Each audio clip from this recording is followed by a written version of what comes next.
रवि एक साधारण गांव का लड़का था। हर सुबह चिड़ियों की चहचहाहट से उसकी नींद खुलती थी। अपनी माँ के कामों में हाथ बंटाने के बाद वह स्कूल के लिए दौड़ा करता था। उसके दिन बचपन की साधारण खुशियों से भरे होते थे। उसे अपनी दादी माँ की कहानियां सुनना बहुत पसंद था। उनकी छोटी सी झोपड़ी में जीवन शांतिपूर्ण था। रवि के पिता उन्हें एक बेहतर जीवन देना चाहते थे। एक दिन रवि के पिता शहर से खबर लेकर लौटे। उन्हें एक बेहतर नौकरी मिल गई थी। वे जानते थे कि उनका जीवन बदलने वाला है। उन्होंने अपने छोटे से गांव को पीछे छोड़ दिया। शहर उनका इंतजार कर रहा था। शहर का जीवन नजारों और आवाजों के बवंडर जैसा था। उनके शांत गांव के बिल्कुल विपरीत शहर की सड़कें चहल पहल से भरी थीं। रवि का दाखिला एक नए स्कूल में कराया गया। सब कुछ अलग था। दूसरे बच्चे भी अलग लग रहे थे।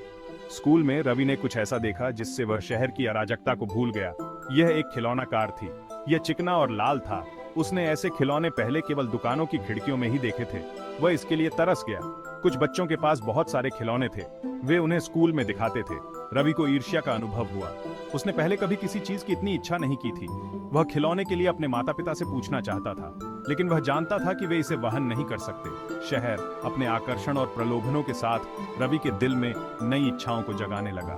उसने अपने आसपास के बच्चों, उनके कपड़े, उनके खिलौने और उनकी लापरवाह हंसी को देखा। उसका एक हिस्सा उन चीजों के लिए तरस रहा था जो उनके पास थी। वह अपनी साधारण जिंदगी की तुलना उनकी जिंदगी से करने लगा। अरे रवि, क्या तुम्हारे पास भी ऐसे खिलौने हैं? शहर के आकर्षण के बावजूद रवि को अपने घर में सुकून मिला। उसकी माँ मीरा उनके छोटे से घर की जान थी। उसने उसे प्यार और स्नेह से नवाजा। हर शाम रवि स्कूल से अपनी माँ के खाने की खुशबू के साथ लौटता था। यह उसे गर्मजोशी और आराम की भावना से भर देता था। जब वह ताजी रोटियां बनाती थीं तो वह उसके पास बैठ जाता था। उसे अपने गांव के बारे में उसकी कहानियां सुनना बहुत पसंद था। उसने रवि को कृतज्ञता का महत्व सिखाया। रवि, याद रखना, यह मायने नहीं रखता कि हमारे पास क्या है, बल्कि यह प्यार है जो हम साझा करते हैं, जो जीवन को सुंदर बनाता है। हाँ माँ, मैं समझता हूँ। एक दिन रवि के पिता बीमार पड़ गए। वह काम करने में असमर्थ था। परिवार की पहले से ही कम आय कम होती गई। चिंता ने मीरा के चेहरे पर छाया डाल दी। रवि ने अपने माता पिता की चिंताओं को भांप लिया। उसने कुछ करने का फैसला किया। रवि ने अपनी मां के साथ घर के कामों में मदद करना शुरू कर दिया। यहां तक कि वह अपने पड़ोसियों के लिए काम भी करने लगा। उसने इधर उधर से कुछ रुपए कमाए। उसने हर पैसे को संभाल कर रखा। वह अपने परिवार में योगदान देना चाहता था। हर रात रवि अपने पिता के ठीक होने की प्रार्थना करता था। वह बिना कुछ सोचे समझे अपना खाना छोड़ देता था। वह जानता था कि उसके माता पिता को इसकी ज्यादा जरूरत है। अपने परिवार के लिए उनका प्यार शुद्ध और बिना शर्त था। जीवन ने अपनी चुनौतियां दी, लेकिन रवि का हौसला नहीं टूटा। उसने सीखा कि सच्चा सुख भौतिक चीजों को पाने में नहीं, बल्कि अपने प्रियजनों की भलाई में है। उसने उस ताकत की खोज की जो प्रतिकूल परिस्थितियों का साहस और दृढ़ संकल्प के साथ सामना करने से आती है। रवि, तुम एक आशीर्वाद हो। तुम्हें पाकर मुझे और तुम्हारे पिता को बहुत गर्व है। मैं बस यही चाहता हूँ कि हम सब खुश रहें माँ। मैं तुमसे और पापा से बहुत प्यार करता हूँ। जैसे जैसे दिन हफ्तों में बदलते गए, रवि के पिता धीरे धीरे ठीक होने लगे। उसके स्वस्थ होने पर परिवार में खुशी छा गई। उन्होंने अपनी एकजुटता में सांत्वना पाई। माँ, तुम थकी हुई लग रही हो। इतना काम करते करते तुम्हारे हाथ कितने खुरदरे हो गए हैं। मैं बस खुश हूँ कि हम सब एक साथ हैं। उस पल रवि ने अपनी माँ के लिए प्यार और कृतज्ञता का अनुभव किया, और वह प्यार जो हम साझा करते हैं, यही मुझे खुशी देता है। उस रात रवि ने मन ही मन एक वादा किया। वह छोटी छोटी चीजों में खुशी तलाशेगा, ठीक वैसे ही जैसे उसकी माँ करती थी। समय थोड़ा तेज बीतने लगा। रवि के पिता पूरी तरह से ठीक हो चुके थे। वह काम पर लौट आया। जिंदगी पटरी पर लौटती हुई लग रही थी, पर किस्मत को कुछ और ही मंजूर था। अरे, ये खांसी बस जाती ही नहीं। मीरा, जो हमेशा स्वस्थ रहती थी, बीमार पड़ गई। इसकी शुरुआत लगातार खांसी से हुई, फिर बुखार आया। लोकल डॉक्टर से सलाह ली गई। ये दवाएं असर करेंगी, लेकिन अगर लक्षण बने रहें तो मेरे पास वापस आना। उसकी दवाओं से थोड़ी राहत मिली। एक बार फिर घर पर चिंता का साया मंडराने लगा। रवि ने देखा कि उसकी माँ दिन ब दिन कमजोर होती जा रही है। उसे तड़पता देख उसका कलेजा फट गया। माँ, क्या आप चाहती हैं कि मैं आपको कहानी सुनाऊं, या शायद मैं आपको एक चुटकुला सुना सकता हूँ? धन्यवाद रवि, वह प्यारा होगा। वह उसके बिस्तर के पास बैठ जाता, उसे दिलासा देने की कोशिश करता। वह उसे कहानियां पढ़कर सुनाता। वह उसे चुटकुले सुनाता। वह बस उसे फिर से मुस्कुराते हुए देखना चाहता था। परिवार की मामूली सी बचत तेजी से घट रही थी। उन्हें मुश्किल चुनाव करने पड़े। रवि के पिता ने अतिरिक्त घंटे काम किया। उसने अजीबोगरीब काम किए। वह अपनी पत्नी का इलाज कराने की ठान ली थी। तमाम कोशिशों के बावजूद मीरा की तबीयत में कोई सुधार नहीं हुआ। उसे विशेष उपचार की जरूरत थी। शहर का अस्पताल ही उनकी आखिरी उम्मीद थी, लेकिन इलाज का खर्च उनकी पहुंच से बाहर था। रवि के पिता का दिल टूट गया था। वह खुद को असहाय महसूस कर रहा था। वह अपनी पत्नी को तड़पते नहीं देख सकता था। पिताजी, क्या हम कुछ कर सकते हैं? उसने अपना गर्व निगलने का फैसला किया। वह गांव के साहूकार के पास गया। उसने कर्ज की गुहार लगाई। कृपया, हमें मेरे इलाज के लिए इस पैसे की जरूरत है। साहूकार एक चालाक आदमी था। वह कर्ज देने को राजी हो गया, लेकिन उसने भारी ब्याज दर की मांग की। हमारे पास कोई विकल्प नहीं है, हमें मेरी जान बचानी है। रवि के पिता के पास कोई विकल्प नहीं था। वह शर्तों पर सहमत हो गया। वह अपनी पत्नी को बचाने के लिए बेताब था। रवि ने अपने माता पिता की बातचीत सुन ली।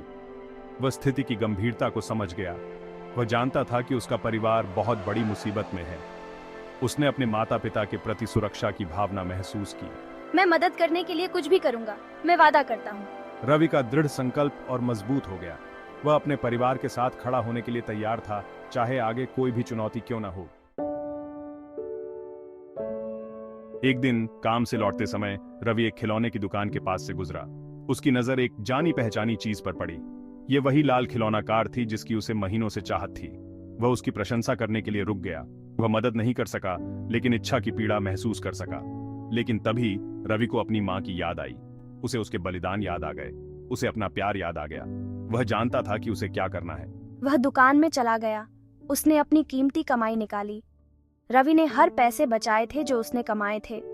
उसने खिलौना कार खरीदने का सपना देखा था, लेकिन अब वह जानता था कि कुछ और महत्वपूर्ण है।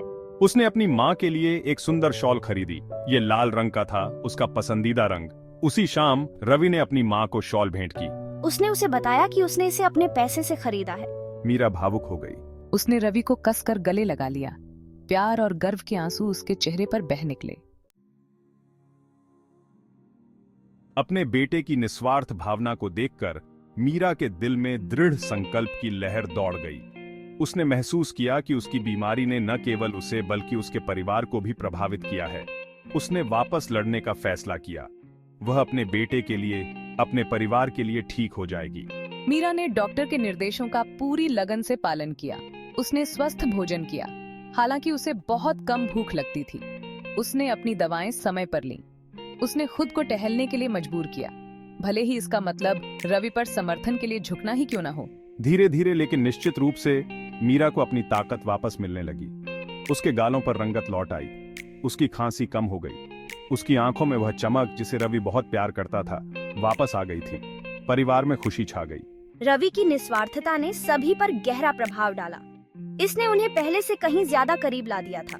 इसने उन्हें प्यार, त्याग और खुशी का सही अर्थ सिखाया था।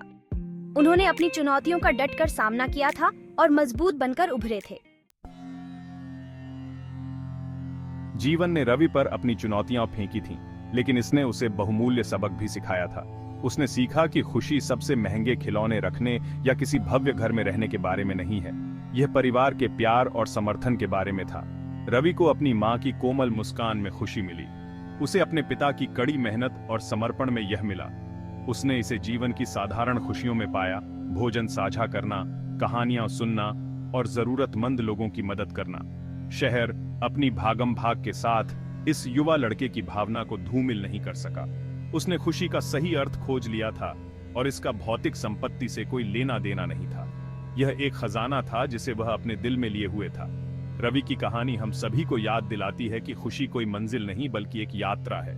ये छोटी छोटी चीजों की सराहना करने, अपने प्रियजनों को संजोने और जीवन के रोजाना के चमत्कारों में खुशी खोजने के बारे में है। लाल शॉल रवि के अपनी मां के प्रति प्रेम का प्रतीक बन गया। यह उसके बलिदान का प्रतिनिधित्व करता था। यह उनके बंधन की मजबूती का प्रमाण था। मीरा इसे किसी भी महंगे गहने से ज्यादा संजोती थी। रवि लाल खिलौना कार को कभी नहीं भूला, लेकिन उसे शॉल खरीदने के अपने फैसले पर कभी पछतावा नहीं हुआ। उसने किसी भी भौतिक संपत्ति से कहीं अधिक मूल्यवान सच्चाई की खोज की थी। उसे सच्ची खुशी मिली थी। जैसे जैसे रवि बड़ा होता गया, उसे जीवन में और भी कई चुनौतियों का सामना करना पड़ा, लेकिन वह उन सबक को हमेशा याद रखता था जो उसने एक छोटे लड़के के रूप में सीखे थे। उन्होंने प्यार, करुणा और कृतज्ञता से भरा जीवन जिया। उसने जीवन के असली खजाने को खोज लिया था।